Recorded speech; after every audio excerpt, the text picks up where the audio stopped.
He was a ghost in a grease-stained jumpsuit, hiding in the forgotten corners of Chicago. To the world, Conrad was just a mechanic with rough hands and a silent demeanor. But to the woman sitting in the back of the broken-down Maybach, he was a memory that still burned a man who had vanished 10 years ago with a secret that could shatter her empire. He thought fixing her engine was just another job. He didn't know that the moment she rolled down that window, she wasn't just going to pay him. She was going to whisper a name that was supposed to be dead. And that whisper, it was about to start a war. The rain in South Chicago didn't wash things clean. It just made the grime slicker.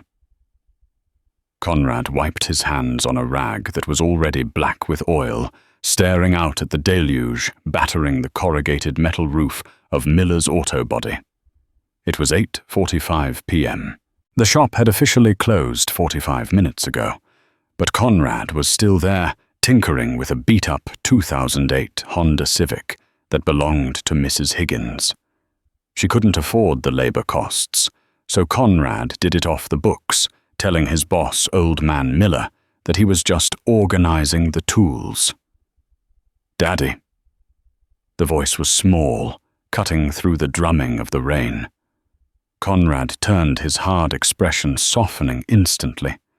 Sitting on a stack of tires in the corner, wearing a pink puffer jacket that was slightly too small for her, was 6-year-old Leo. She was swinging her legs, clutching a worn-out sketchbook. "I'm almost done, Bug," Conrad said, his voice raspy from a day of inhaling exhaust fumes. "Just gotta tighten the alternator belt. Then we'll get pizza, the kind with the extra grease. Pepperoni, double pepperoni." Conrad smiled, but it didn't reach his eyes. His mind was doing the math that kept him awake every night. Rent was due in 3 days. Leo needed new winter boots. The ones she had were letting water in, and the heating bill for their cramped studio apartment had doubled. He had once been a man who discussed stock portfolios and mergers over scotch. Now he was calculating if he could afford brand-name cheese or the generic block. He turned back to the Honda, tightening the bolt with a wrench. He liked the physical pain of the work. It kept the memories at bay. Suddenly, the distinct guttural roar of a high-performance engine cut through the storm outside. It wasn't the usual sputtering sedans or rattling trucks that frequented this neighborhood. This was a purr, a V12 beast struggling for breath. Headlights blinded him as a vehicle turned sharply into the garage lot, splashing mud onto the bay doors. Conrad squinted. Through the rain, he made out the silhouette. It was a Mercedes Maybach S-Class, elongated jet black, and looking as out of place here as a diamond in a dumpster. Smoke was billowing from under the hood. "We're closed," Conrad shouted over the rain, not moving toward the door. The car stopped. The driver's door opened, and a man in a soaking wet suit stepped out, holding a large umbrella. He looked frantic. He rushed toward the open bay where Conrad stood. "You the mechanic," the man barked, trying to shield himself from the downpour. He looked like private security, broad shoulders, earpiece, aggressive stance. "We have a situation. The car overheated. We need to move. Now!" Conrad crossed his arms. "I said we're closed. There's a 24-hour shop 3 miles north." "We don't have 3 miles," the security guard snapped. He reached into his jacket, and for a split second, Conrad's instincts flared. He tensed, ready to fight. But the man just pulled out a wallet. He fanned out $500 bills. "Get it running. 10 minutes. Just enough to get us to the highway." Conrad looked at the money. That was rent. That was Leo's boots. That was a month of breathing room. He looked back at Leo.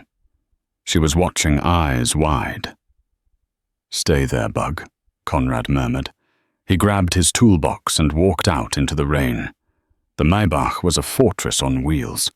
As Conrad approached the hood, he could feel the heat radiating off it. He popped the latch. Steam hissed violently. He waved the smoke away and shone his flashlight into the engine bay. His breath hitched. He knew this engine, not just in the general sense that a mechanic knows engines. He knew this specific modification. The turbo intake manifold had a unique custom curvature, a design flaw he had argued against in a boardroom 12 years ago. It increases torque, Conrad, the engineer, had said. It'll overheat in stagnant traffic if the humidity is above 80%. Conrad had countered. They hadn't listened. Conrad's hands shook slightly. This car belonged to the conglomerate he used to work for. Sterling and Mercer, the company that bore his family name before they stripped it from him. "Can you fix it?" the security guard yelled over the thunder. "Yeah," Conrad said, his voice low. "Bypass valve is stuck. It's a design flaw. Just fix it." Conrad worked fast. He didn't need to think. His hands remembered the schematics he had drawn in his dorm room at MIT. He grabbed a wrench, twisted the pressure release valve, and rerouted the coolant flow using a spare hose from his pocket. It was a jury-rigged fix, but it would hold. "Try it now," Conrad shouted after 5 minutes. The driver got in and pushed the ignition. The V12 roared to life, smooth and angry. The smoke cleared. Conrad slammed the hood shut and wiped the rain from his face. He wanted them gone. Being this close to that world made his skin crawl. The back window tinted so dark it looked like black ink began to roll down. "Here's your cash," the security guard said, shoving the wet bills into Conrad's chest. "Wait," a voice came from the back seat. It wasn't a loud voice. It was cool, commanded, and terrifyingly familiar. Conrad froze. The rain plastered his hair to his forehead. He slowly turned toward the rear window. The glass lowered completely. Sitting there illuminated by the soft amber reading light of the car's interior was a woman who looked like she was carved from ice and diamonds. She wore a cream-colored trench coat that probably cost more than Conrad made in a year. Her dark hair was pulled back in a severe, elegant bun. Her cheekbones were sharp, her eyes a piercing, intelligent blue. Vivian Mercer, the CEO of Mercer Global, the woman who had taken over everything, and the woman Conrad had left at the altar 10 years ago without a word of explanation. Conrad's heart hammered against his ribs like a trapped bird.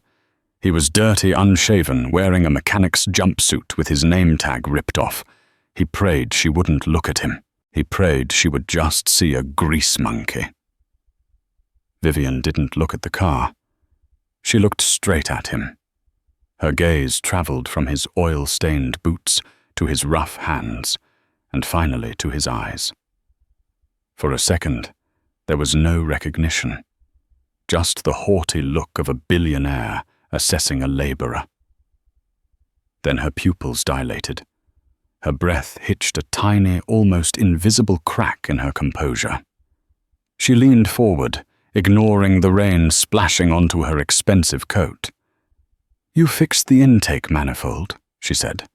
Her voice was trembling. "You bypassed the sensor." "Just a lucky guess, lady," Conrad said, deepening his voice, turning away. "Take your car and go." "Turn around," she commanded. It wasn't a request. Conrad didn't move. He felt the weight of his past crashing down on him. If she found him, they would find him. And if they found him, Leo was in danger. "I said turn around." Conrad slowly turned back. He met her gaze.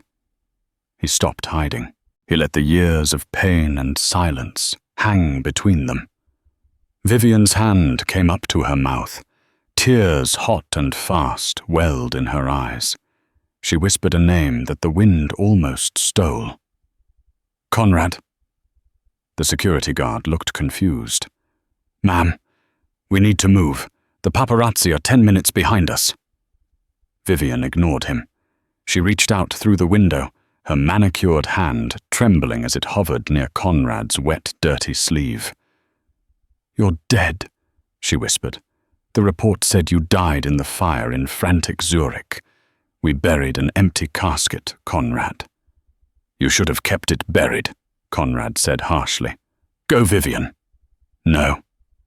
She opened the door, stepping out into the mud in her stilettos. The security guard panicked, rushing to cover her with the umbrella, but she shoved him away. She stood toe-to-toe with Conrad in the pouring rain. 10 years! She hissed, her shock turning into a fury that burned brighter than the headlights. 10 years I have mourned you.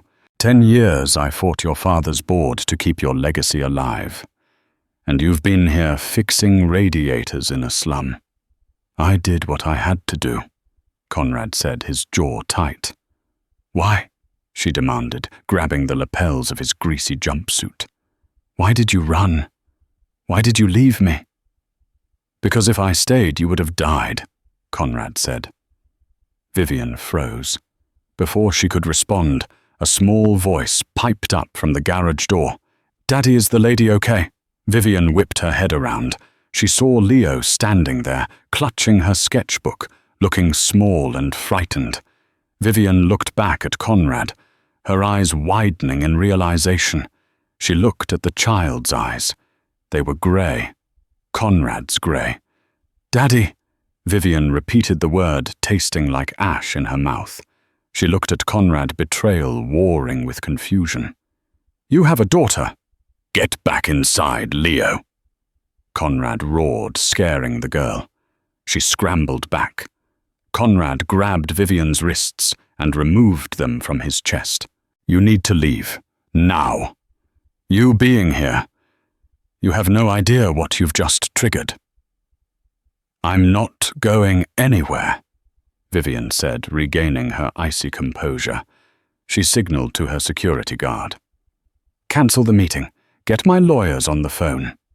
She looked Conrad dead in the eye. You're coming with me. I can't. You don't have a choice, Vivian said, her voice dropping to a dangerous whisper. Because whoever tried to kill you in Zurich, they just sent me a letter this morning. They know you're alive, Conrad. And if I found you, they are about 5 minutes away. The silence that followed Vivian's statement was heavier than the storm. They know you're alive. Conrad felt the blood drain from his face. For a decade, he had been careful. He paid cash. He worked under the table. He had no social media, no bank accounts, no paper trail. He was a ghost. How? Conrad asked, the word rough. I don't know, Vivian said, shivering as the rain soaked through her coat. But the letter was postmarked from Chicago. It had a photo of a mechanic's shop. This shop. It said, ask him about Project Chimera. Conrad flinched. Project Chimera. The experimental clean energy prototype that was supposed to change the world. The reason his lab had blown up. The reason he had been framed for embezzlement and corporate espionage. Get in the car, Conrad said suddenly. He wasn't asking anymore. He was commanding. The shift in his demeanor was instant. The mechanic was gone, and the former CEO, the brilliant strategist, was back. Excuse me. The security guard stepped in hand, reaching for his holster. Shut up and listen, Conrad barked at the guard. If they know I'm here, this shop is a kill box. We are sitting ducks under these floodlights. Conrad turned and sprinted into the garage. He grabbed Leo, who was trembling by the tire stack. Daddy, I'm scared, she whimpered. I know, baby. I know. We're playing the spy game again. Okay. Like we practiced. Leo nodded, swallowing her tears. Quiet as a mouse. Quiet as a mouse, Conrad confirmed. He grabbed his go-bag, a rucksack he kept hidden behind the vending machine. It contained passports, cash, and a hard drive. He had hoped never to use it. He ran back out, holding Leo tight against his chest. "My car," Conrad said to Vivian, pointing to the back of the lot, where a rusted, nondescript Ford truck sat. "It's armored. Yours is a target." Vivian looked at the luxurious Maybach, then at Conrad's rusted truck, then at the terrified child in his arms. She made a decision. "Get in," she told her guard. "We take his truck." "Ma'am, this is against protocol." "I am the protocol," Vivian screamed. They piled into the Ford. It smelled of old coffee and sawdust. Conrad threw Leo into the back seat and buckled her in, then jumped into the driver's seat. Vivian sat shotgun. The security guard, looking deeply unhappy, squeezed into the back with Leo. Conrad hot-wired his own truck. He had lost the keys weeks ago, and the engine roared. Not a normal truck roar. He had swapped the engine with a modified police interceptor block he'd salvaged from a scrapyard. He slammed it into gear and peeled out of the lot, just as a black SUV with tinted windows screeched around the corner, entering the space where the Maybach was parked. From the rearview mirror, Conrad saw two men in tactical gear jump out of the SUV. They opened fire on the empty garage. Glass shattered. Sparks flew. "My God," Vivian whispered, her hand over her mouth. "They were really coming." "They never stopped coming, Viv," Conrad said, his eyes glued to the road, knuckles white on the steering wheel. He took a sharp left, heading toward the industrial district, away from the highway cameras. "Who is she?" Leo asked from the back seat, staring at the beautiful woman who smelled like expensive flowers. Vivian turned to look at the child. The resemblance was undeniable. The chin, the brow. But the eyes, those were Conrad's. "I'm an old friend of your father's," Vivian said softly. She looked at Conrad. "Though it seems he has many new friends I don't know about." "Who is the mother, Conrad?" The question hung in the air, sharp and accusatory. Conrad didn't look at her. "Does it matter?" "It matters to me," Vivian snapped. "I spent 10 years grieving a monk, only to find out he's been playing house." "She died," Conrad said flatly. "Leo's mum. She died in childbirth. I've raised her alone." Vivian's anger deflated, replaced by a complex mix of relief and pity. I'm sorry." "Don't be. She was a good woman who didn't ask questions. Unlike you." Conrad checked the mirrors. The black SUV hadn't followed them yet. He knew the city's back streets better than anyone. "Where are we going?" the guard asked. "I need to call backup."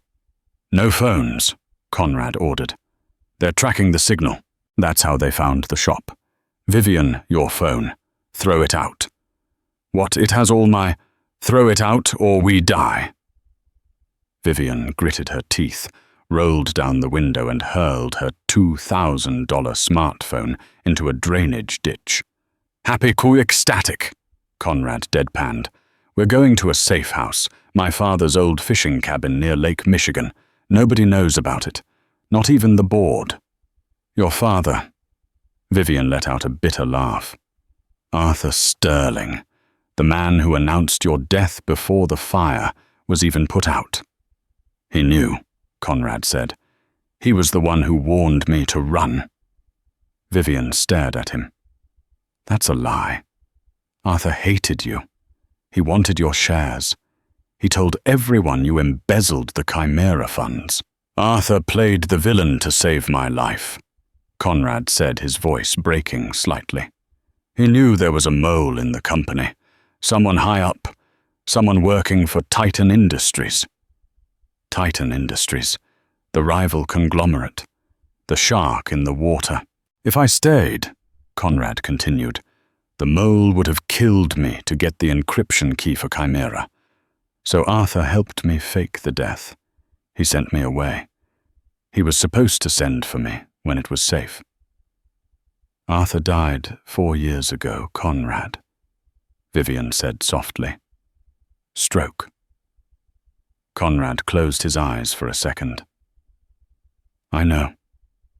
I read the obituary in a 3-day-old newspaper in a laundromat.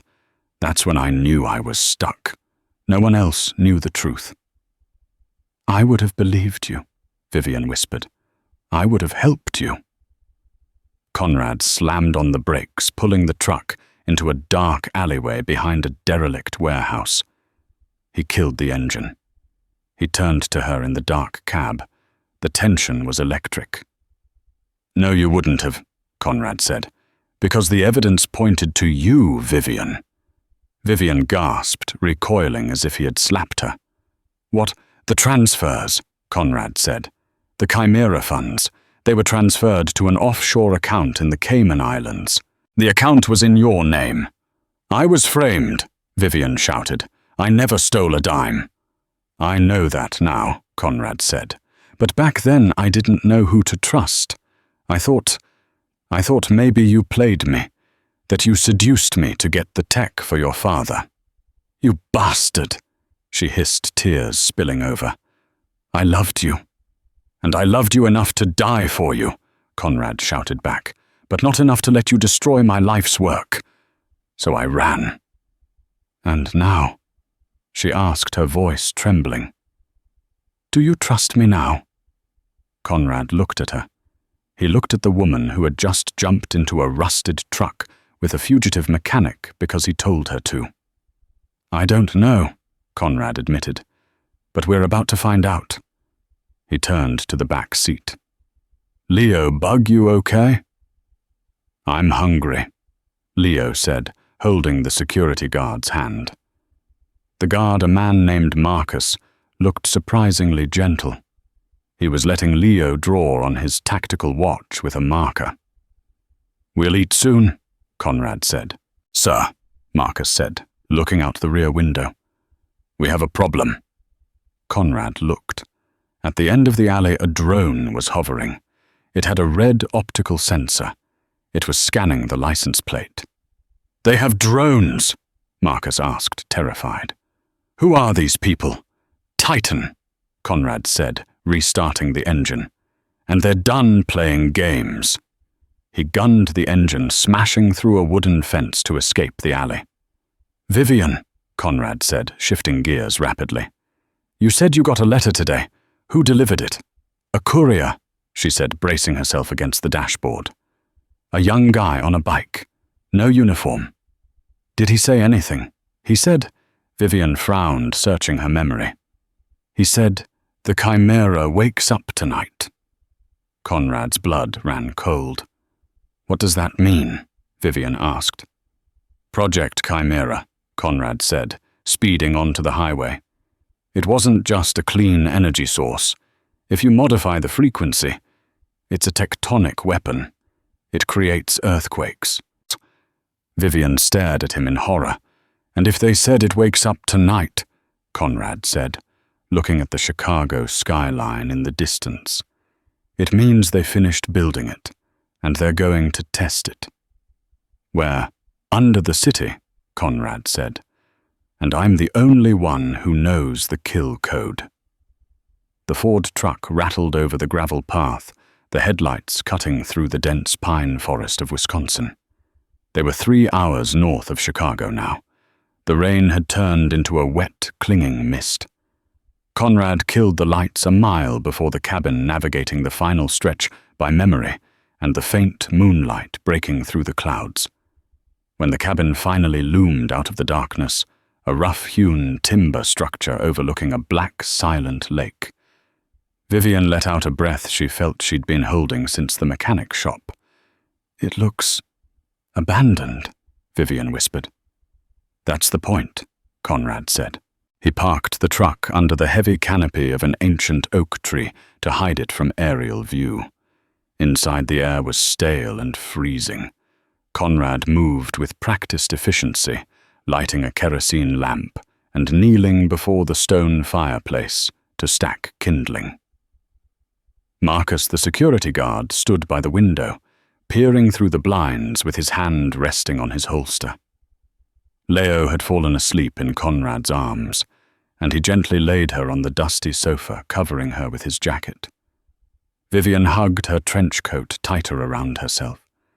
She watched the fire catch the orange glow, illuminating Conrad's sharp features. He looked older than the man she remembered, harder worn down by gravity and grease. But when he looked at her, the intensity was unchanged. "There's canned food in the pantry," Conrad said, standing up and wiping ash from his hands. "And whiskey in the cabinet." "I'll take the whiskey," Vivian said. She poured 2 glasses. She handed one to Conrad, their fingers brushing. The static electricity between them was undeniable. "To the dead," Conrad toasted darkly, clinking his glass against hers. "To the living," Vivian corrected him softly. She took a sip, the liquid burning her throat.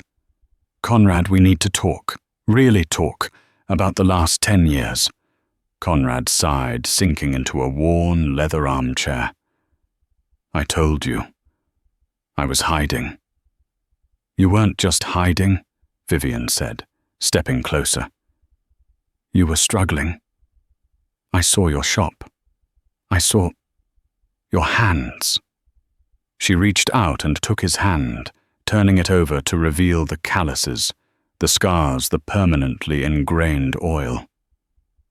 "These are the hands of a pianist, a mathematician. You used to play Rachmaninoff to help me sleep." "These hands kept my daughter fed," Conrad said defensively, pulling away. "They did honest work." "I know."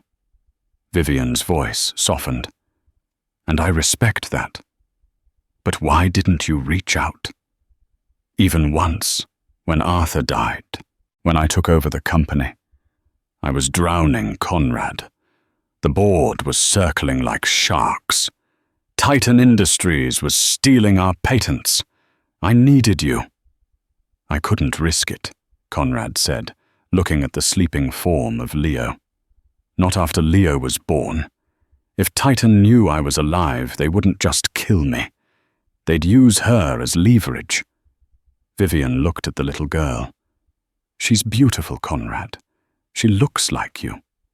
She paused, a shadow crossing her face. "Does she know who you really are? That her father isn't just a mechanic, but the heir to the Sterling Empire, that he designed the very engines she draws in that sketchbook?" "No," Conrad said. "She thinks I fix cars. It's safer that way." "It's a lie," Vivian countered. "And lies have a way of rotting things from the inside out. Look at us. We're alive, aren't we?" "Are we?" Vivian challenged. "I'm a CEO of a billion-dollar company, and I'm alone in a penthouse. You're a genius living in poverty. We're both ghosts, Conrad." The silence stretched between them, heavy with regret and unresolved desire. "I monitored you," Conrad confessed quietly. Vivian froze. "What? Over the years, I hacked into the public feeds. I watched your press conferences. I saw you launch the Meridian satellite.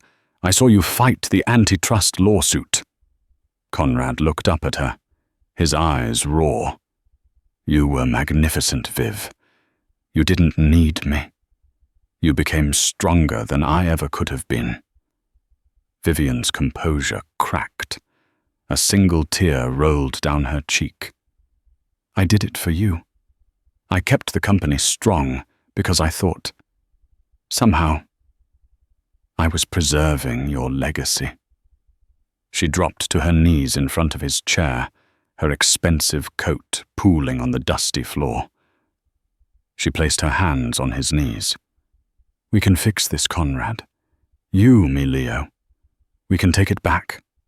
All of it." "It's not that simple," Conrad said, though his hand moved involuntarily to stroke her hair. Titan is about to trigger an earthquake. Explain Chimera, Marcus interrupted from the window. The guard had turned around, his face grim. If this is real, I need to know what I'm dying for. Conrad shifted modes instantly. The lover receded. The engineer emerged. Standard geothermal energy drills down to heat pockets. Conrad explained, his voice steady. Project Chimera was designed to use sonic resonance to fracture the rock before drilling, making it cheaper and faster. But I found a flaw in the algorithm. If you modulate the frequency to 14.7 Hertz, the resonant frequency of the tectonic plates under the Midwest, you don't just crack rock. You liquefy the soil, Vivian realized, her face paling.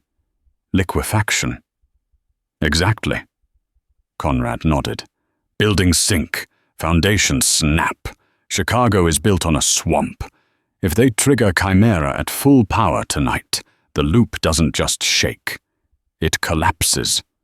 Thousands will die. Why? Marcus asked. Why destroy a city? Disaster capitalism, Conrad said. Conrad. Titan has been buying up short positions on Chicago insurance firms and real estate for months. I saw the market trends, but didn't put it together until now. They destroy the city, the market crashes, they buy the rubble for pennies, and they get the reconstruction contracts.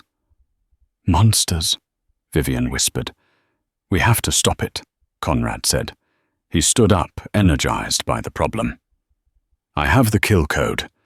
It's a viral script I wrote 10 years ago. It can overload the Chimera emitters and fuse them. He walked to his rucksack and pulled out a battered brick-like hard drive. But here's the problem, Conrad said, plugging it into a dusty laptop sitting on the table. The screen flickered to life. This drive is encrypted with a rolling key. To deploy the virus, I need to inject it directly into the Titan network.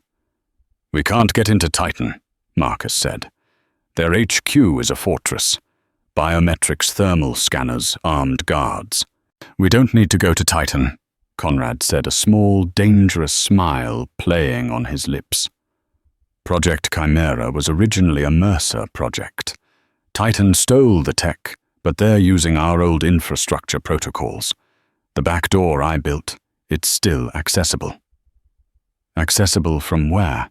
Vivian asked. Conrad looked at her. From the mainframe at Mercer Tower. Your office. Vivian's eyes widened.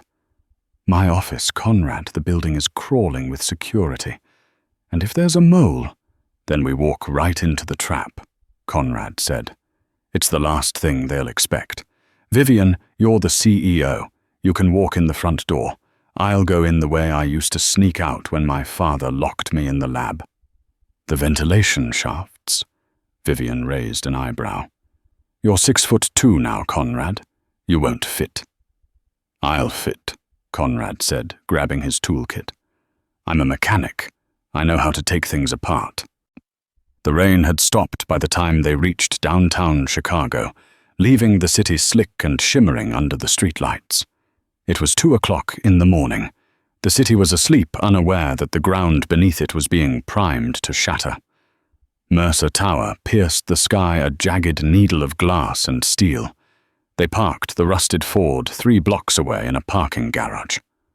Okay, here's the play, Conrad said, checking the magazine of a pistol Marcus had given him. He hated guns, but he hated the idea of dying more. Marcus, you stay with Leo in the truck. Keep the engine running. If you don't hear from us in 1 hour, you drive. You drive until you hit Canada. Daddy, no, Leo whimpered, clutching her sketchbook. Don't go. Conrad turned to her. He cupped her small face in his grease-stained hands. Leo, look at me. You know how we fix engines. We find the broken part and we replace it. Right now, the city is broken. I have to go fix it. Promise you'll come back. I promise. Conrad lied. He kissed her forehead, his heart breaking.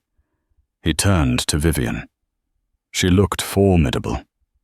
She had tied her hair back tighter, cleaned the mud from her face, and buttoned her trench coat like armor. She looked like a queen going to war. "Ready?" Conrad asked. "Let's go get my company back," Vivian said. They split up at the corner. Vivian walked straight toward the main entrance, her heels clicking rhythmically on the pavement. Conrad slipped into the shadows of the service alley. Vivian's path. Vivian pushed through the revolving doors of the lobby. The night security guard, a man named Henderson, whom she had known for 5 years, looked up from his desk, startled. "Ms. Mercer," Henderson stammered, standing up. We weren't expecting you. Is everything all right? We heard about the car trouble." "Everything is fine, Henderson," Vivian said, her voice projecting absolute authority. "I have an emergency board meeting via video conference in 10 minutes. I need the elevators unlocked to the executive suite." "Of course." Henderson reached for the phone. "I'll just call the night manager to—" "No calls," Vivian snapped. "This is a level 5 internal crisis. If you pick up that phone, you're fired. Just unlock the elevator." Henderson hesitated. He looked at the phone, then at Vivian's icy glare. He typed a code into his console. "Elevator 1 is open, ma'am." "Thank you." Vivian walked to the elevator, her heart thumping against her ribs. She stepped in and pressed the button for the 80th floor. As the doors closed, she saw Henderson pick up the phone. She closed her eyes. He's calling them. Conrad's path. Conrad was currently 40 feet underground, shimmying through a storm drain that fed into the Mercer Tower cooling system. It smelled of sulfur and stagnant water. He reached the maintenance hatch. It was welded shut. "Standard procedure," he muttered. He pulled a portable plasma cutter from his belt, a tool he'd borrowed from Miller's shop. The blue flame hissed as he sliced through the hinges. He kicked the grate in and pulled himself up into the sub-basement. He was in the server cooling room. Enormous fans roared around him, deafeningly loud. He checked his watch. 2:15 a.m. Vivian would be upstairs by now. He sprinted past the humming generator banks, heading for the service elevator. He pried the doors open with a crowbar and looked up the shaft. 80 floors of darkness. "Just like old times," he grunted. He jumped, grabbing the greasy cable of the counterweight. He began to climb. He didn't have the strength to climb 80 floors, but he knew the mechanics of the building. He waited for the primary car to descend. When it whooshed past him, the counterweight he was holding shot up. He rode the momentum flying upward in the dark, the wind tearing at his jumpsuit. He let go at the 78th floor, swinging onto a maintenance ledge. He pried the doors open and tumbled into the hallway of the executive level. It was quiet. Too quiet. Carpeted floors, mahogany walls, the smell of money. He crept toward the server room at the end of the hall. He could see the door to Vivian's office slightly ajar. He heard voices. The confrontation. Conrad moved silently to the server room door. It was locked. He pulled out a small electronic decoder he had built from spare parts, a Raspberry Pi wired to a sensor. He held it to the keypad. Beep, click, green light. He slipped inside. The room was bathed in blue LED light, filled with rows of black towers. The brain of Mercer Global. He found the central terminal. He plugged in his hard drive. Come on, he whispered, typing furiously. Initiate Chimera Protocol Override. Access denied.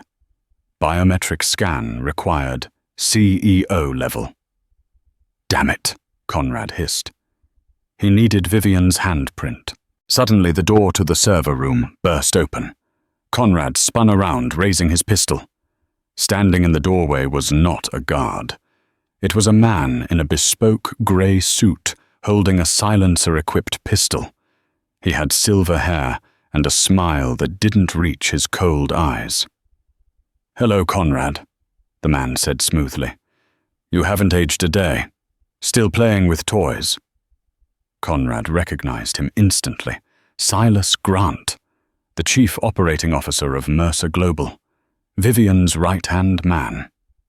"Silas," Conrad said, keeping his gun aimed at the man's chest.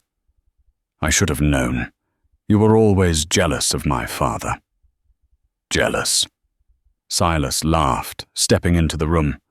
"I was the one who ran this company while you and your father played scientist. I earned this empire, and now I'm selling it to the highest bidder." "Titan," Conrad said. "Titan pays well." Silas shrugged.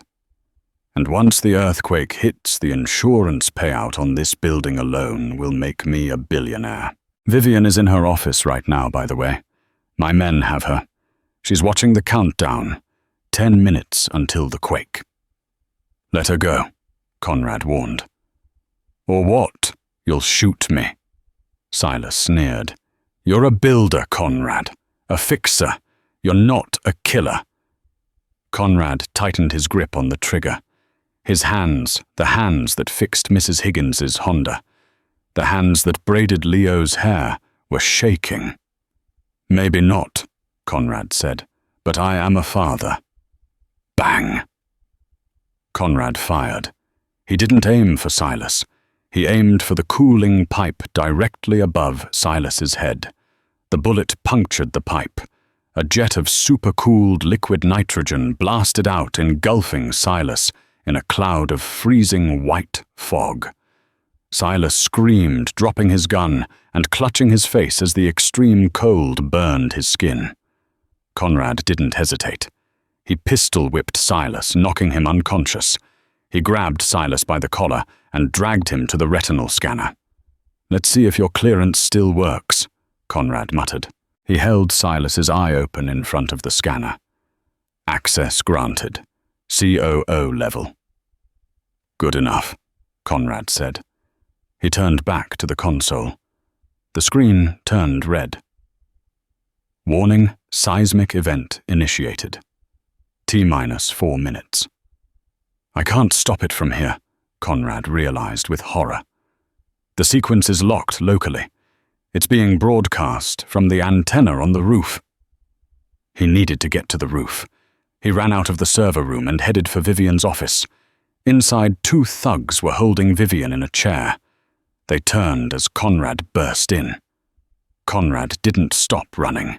He tackled the first man, driving his shoulder into the guy's gut, sending them both crashing through the glass coffee table. Vivian didn't scream. She reacted. She grabbed a heavy crystal award from her desk and smashed it over the head of the second guard. The first guard kicked Conrad off, pulling a knife. Conrad rolled, grabbing a shard of the broken glass table. "Duck!" Vivian screamed. Conrad dropped flat. Vivian threw a heavy bronze bust of Arthur Sterling. It hit the guard square in the forehead. He crumpled. Conrad stood up, breathing hard. He looked at Vivian. She was panting, her hair, wild blood on her hands. "I always hated that bust," she said. "We have to go to the roof." Conrad gasped. "The antenna. We have to cut the hard line. The roof."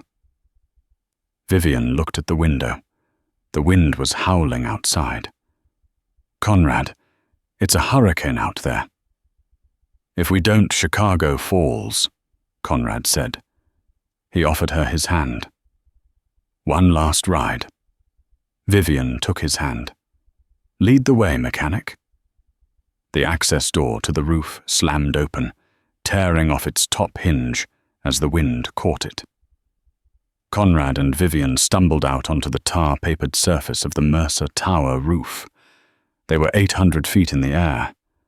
The storm, which had been a heavy rain at street level, was a violent gale up here. The wind roared like a jet engine, stinging their faces with freezing rain. In the center of the roof stood the broadcast spire, a 50-foot steel lattice structure topped with a satellite dish. It was glowing. Pulsing red lights ran up the spine of the tower. A low, vibrating hum, thrum, thrum, thrum, reverberated through the soles of their feet. It was the frequency. 14.7 hertz. "It's already running," Conrad shouted over the wind. "Can you feel the floor?" Vivian grabbed a railing to steady herself. She looked down. The gravel on the roof was dancing, vibrating in patterns. "It's starting. I have to cut the coaxial feed." Conrad pointed to a thick black cable snaking up the side of the tower to the dish. "Boost me up." They ran toward the tower, but they weren't alone. From the shadows behind the HVAC units, a figure emerged. It was a man clad in black tactical gear, wearing a helmet with a thermal visor. He held a submachine gun. He didn't speak. He just fired. Zip, zip, zip. Bullets chewed up the roof at their feet. Conrad tackled Vivian, throwing them both behind a concrete ventilation housing. "Suppressing fire!" Conrad yelled. He popped up and fired 3 shots blindly with his pistol. The guard ducked. "I'm out of ammo." Conrad checked his gun. The slide was locked back. "Damn it! What do we do?" Vivian screamed, clutching his arm. The vibration under their feet was getting stronger. A deep groaning sound echoed from the building's steel skeleton. The tower was beginning to sway. Conrad looked at the guard, then at the tower, then at the heavy tool belt he was still wearing from the mechanic shop. He saw a pressurized canister of Freon he had grabbed from the server room cooling unit. "I need a distraction," Conrad said. 10 seconds. Vivian looked at him terrified. Then her eyes hardened. She was the CEO of this building. This was her roof. "Go," she said. Vivian stood up. She didn't have a weapon. She had something better. She reached into her pocket and pulled out a flare, an emergency signal she had taken from the wall kit in the stairwell. She struck it. A blinding red magnesium fire erupted in her hand. "Hey!" she screamed at the gunman waving the flare. "Over here! You want the CEO! I'm right here!" The gunman turned his night vision goggles, blinded by the intense magnesium flare. He flinched, ripping the goggles off his face. That was the second Conrad needed. He sprinted from cover, not toward the gunman, but toward the steam vent next to him. He threw the canister of Freon into the superheated steam vent exhaust. Boom! The canister ruptured in the heat. A massive cloud of expanding white vapor exploded outward, engulfing the gunman and the entire middle section of the roof in a thick, blinding fog. "Run!" Conrad yelled. He grabbed Vivian's hand, and they sprinted through the fog past the coughing, blinded gunman. They reached the base of the antenna. Conrad jumped, grabbing the steel lattice. He began to climb. The wind was trying to peel him off the metal. The vibrations were making his hands numb. Every rung was a struggle. "Behind you!" Vivian screamed from the ground. Conrad looked down. The gunman had cleared the fog. He was aiming his rifle at Conrad's back. Vivian didn't hesitate. She picked up a 3-foot length of steel pipe lying on the roof debris from the storm and swung it with all her might at the gunman's legs. She connected. The gunman howled, his shot going wide, sparking off the antenna next to Conrad's face. The gunman backhanded Vivian, knocking her to the ground. He raised his rifle to finish her. Conrad didn't look down. He couldn't save her if he didn't stop the signal. He pulled his heavy wrench from his belt. He was 20 feet up. He didn't throw it at the gunman. He threw it at the guide wire tensioner, holding the antenna steady. Clang! The tensioner snapped. The massive steel cable whipped loose with the force of a whip crack. The cable lashed out, catching the gunman in the chest and flinging him backward over the edge of the roof railing. His scream was swallowed by the wind. Conrad didn't watch him fall. He reached the junction box. The hum was deafening now. His teeth were chattering uncontrollably. He opened the box. There were 3 thick cables. Red, blue, yellow. Which one? He muttered to himself. Standard industrial coding. Red is power, blue is data, yellow is ground. If he cut the power, the backup battery would kick in. If he cut the ground, the feedback loop could explode the dish and kill him. He had to cut the data. The blue. He pulled out his wire cutters. They were small, designed for car ignitions, not industrial conduits. He clamped them onto the blue cable. He squeezed. It wouldn't cut. The insulation was too thick. "Come on!" he roared, squeezing with both hands, his veins bulging in his neck. The vibration was shaking his bones. Below him he could hear sirens. The wire cutters snapped. The metal jaw broke. No. Conrad stared at the broken tool in his hand. He looked at the cable. It was frayed but intact. He looked at the storm. Lightning was flashing closer now. He had an idea. A stupid, suicidal idea.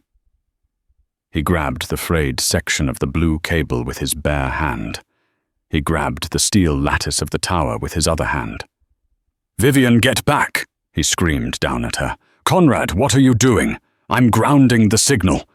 Conrad squeezed the cable. He became the bridge. A massive arc of electricity surged through him. He screamed, his body seizing up as thousands of volts of static charge and signal output coursed through his chest. It felt like burning alive. But the interference worked. His body disrupted the 14.7 Hertz frequency. The perfect resonance was broken. The red lights on the tower flickered. The hum sputtered and died. The swaying of the building stopped. Conrad's grip failed. His eyes rolled back in his head, and he fell backward, plummeting 20 feet toward the hard roof. Darkness. Then a rhythm. Beep.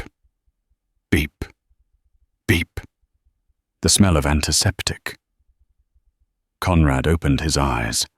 The light was blinding. He tried to move, but his body felt like it was made of lead. His chest ached with a dull, throbbing fire. "He's awake." A soft voice. Conrad blinked. His vision cleared. He was in a hospital room, a private suite by the looks of the mahogany paneling and the view of the Chicago skyline. Vivian was sitting in the chair next to his bed. She looked exhausted but immaculate.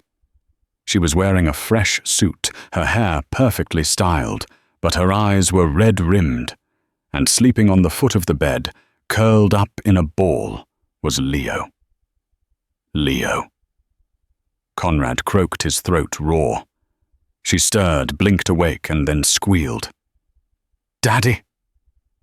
She scrambled across the bed and threw her arms around him. Conrad winced at the pain in his ribs, but he hugged her back just as fiercely. He looked at Vivian. "The city's still standing," she said softly. "You stopped it. No casualties. And Titan finished.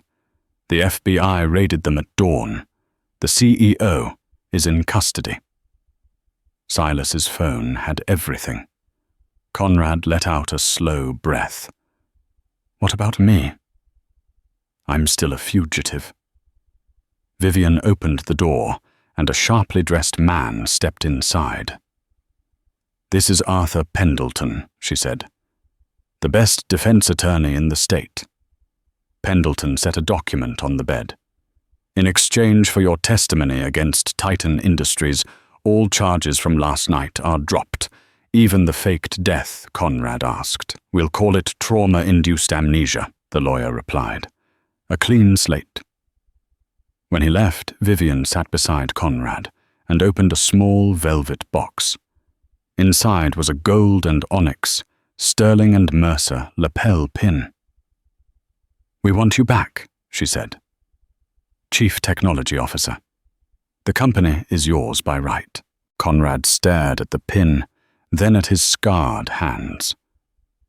"I'm just a mechanic now. We have plenty of broken things that need fixing," she whispered. He glanced at Leo. "What do you think?"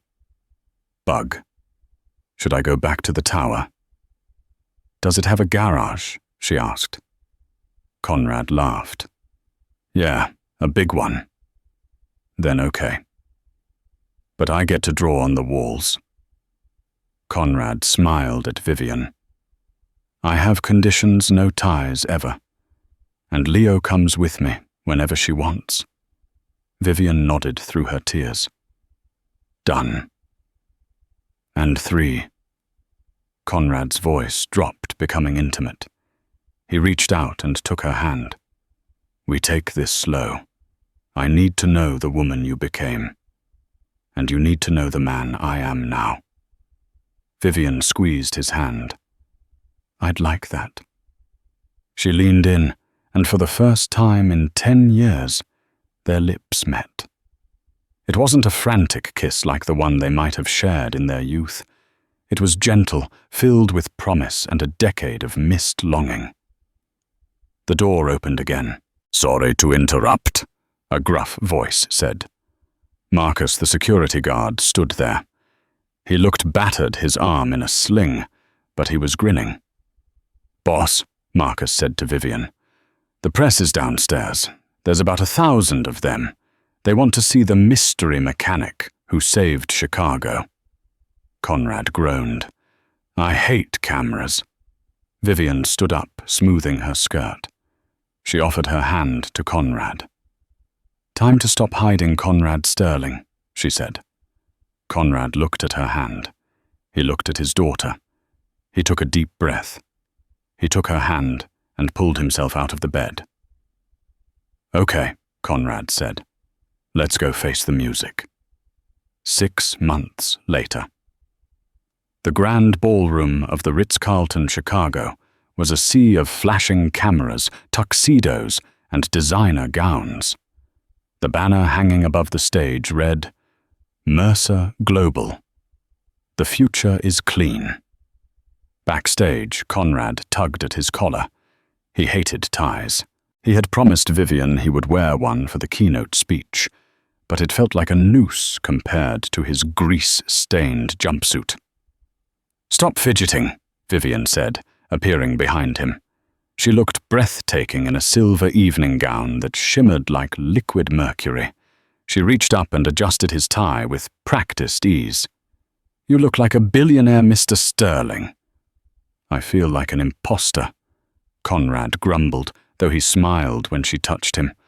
"I should be in the lab. The prototype for the Chimera 2 generator is vibrating at 0.04% above tolerance. I need to calibrate the flywheel." "The engineers can handle the flywheel," Vivian said, smoothing his lapels. "Tonight, the world needs to see the man who saved the city. They need to see the face of the new Mercer Global." "Daddy." A small whirlwind in a velvet dress ran up to them. Leo was holding a tablet that was bigger than her head.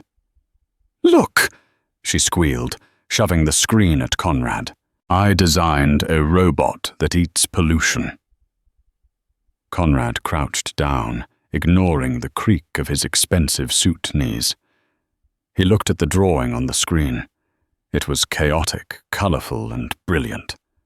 "It has dual intakes," Conrad noted, pointing to the scribbles. "Smart. That increases airflow. We might need to build this bug. Can we build it tomorrow? Maybe Saturday?" Conrad laughed. "Tomorrow, Daddy has to fire some people who are still loyal to Silas." Vivian's face darkened slightly at the mention of the name. The trial of Silas Grant and the Titan executives had been the media event of the decade. They were all serving life sentences. The threat was gone, but the scars remained. 2 minutes, Ms. Mercer. Mr. Sterling. A stage manager whispered, pointing to the curtain. Vivian took a deep breath. She looked at Conrad. Are you ready? Conrad stood up. He looked at the woman who had waited 10 years for him. He looked at the daughter who had given him a reason to survive the darkness.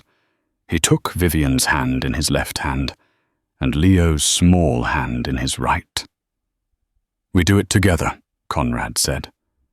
Or we don't do it at all. Together, Vivian agreed. The curtain rose. The lights hit them blinding hot and white. The applause was a physical wave roaring over them like the thunder of that storm 6 months ago. But this time Conrad didn't want to run. He didn't want to hide in the rain. He walked to the podium, his family by his side. He adjusted the microphone. He looked out at the sea of faces, investors, rivals, the press, the world. He didn't look at the teleprompter. He spoke from the heart. 10 years ago, Conrad began, his voice echoing through the hall. I thought an engine was just a machine. I thought if you fixed the parts, you fixed the problem. But I learned that some things can't be fixed with a wrench. Some things, like trust, like love, they have to be rebuilt from the ground up. He looked at Vivian, who was beaming at him. We broke the world a little bit, Conrad said. Now we're going to fix it. And we're starting tonight. As the crowd erupted into cheers, Vivian leaned in close to his ear. I love you, mechanic, she whispered. Conrad smiled, the first truly free smile he had worn in a decade. I love you too, boss. And so the ghost in the machine finally found his way home. Conrad Sterling spent 10 years hiding in the shadows, believing that protecting his family meant staying away from them. But in the end he realized that true strength isn't about enduring pain in silence. It's about the courage to step back into the light and claim the life you deserve. They say you can't go home again, but Conrad, Vivian, and little Leo proved that if you're willing to fight through the storm, you can build a new home, one that's stronger than steel. What an incredible journey. If Conrad's story touched your heart, please hit that like button. It really helps us share these stories with more people. Do you think you could have forgiven Conrad after 10 years of silence? Let me know your thoughts in the comments below. I read every single one. And if you want more powerful stories about love, betrayal, and redemption, make sure to subscribe and ring that notification bell so you never miss a video. Thanks for listening, and I'll see you in the next story.